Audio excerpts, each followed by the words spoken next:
कुमाऊं के प्रवेश द्वार कहे जाने वाले हल्द्वानी शहर से 6 किलोमीटर की दूरी पर स्थित गौलापार में रहने वाले नरेंद्र मेहरा इन दिनों ब्लैक राइस की खेती कर रहे हैं।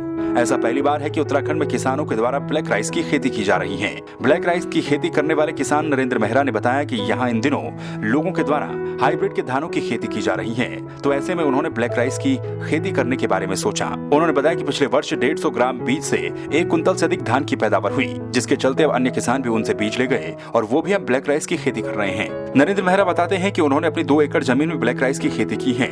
ब्लैक राइस के कई फायदे भी हैं, साथ ही इसकी मार्केट वैल्यू भी 600 रुपए प्रति किलो है।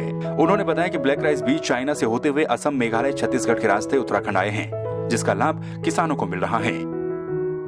मैं ब्लैक राइस के बारे में बड़े लंबे समय से अध्ययन कर रहा था, लेकिन सोच रहा था यहाँ पर होगा या नहीं होगा, लेकिन उसके लिए कहीं ना कहीं कुछ करना था। मैंने जिस वक्त इसके बीज बहुत महंगे थे और मिल भी नहीं पा रहे थे, उस वक्त मेरे एक मित्र हैं मिलन विश्वकर्मा छत्तीसगढ़ के, उन्होंने मेरे लिए 150 ग्राम बीज छत्तीसगढ़ से यहाँ भेजा था।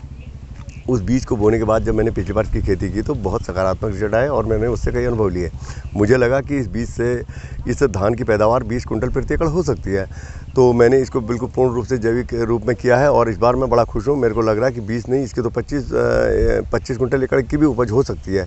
बस सिर्फ ज़रूरत इस बात की है कि हम इसकी देखरेख कैसे करें, और यह औषधीय गुणों से परिपूर्ण है। इसमें कई किस्म के रोगों से लड़ने की क्षमता है और रोग प्रतिरोधक क्षमता है। साथ साथ मेरा मानना है अगर उत्तराखंड के किसान इसे बोएंगे तो कहीं ना कहीं किसानों को इसके उचित दाम मिलेंगे। अभी आज की तारीख में इसके लिए सरकार के पास इसको खरीदने के लिए कोई उनके पास, अगर मैं इसको कोई धान क्रय केंद्र में ले जाऊंगा तो वहाँ नहीं खरीदा जाएगा। इसके लिए मार्केट हमें खुद ढूंढनी होगी। अगर हमें अंतर्राष्ट्रीय मार्केट मिलती है तो बहुत अच्छी बात है।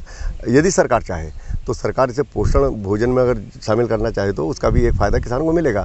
महिलाओं के पोषण में आ जाए और हमारे सैनिकों के लिए अगर इस सीमाओं तक जाता है तो फिर किसान का अगर धान सीमाओं में जाना शुरू हो जाएगा तो कहीं ना कहीं किसान को बहुत अच्छा फ़ायदा होगा। संवाद 365 के लिए हल्द्वानी से अंकित शाह की रिपोर्ट।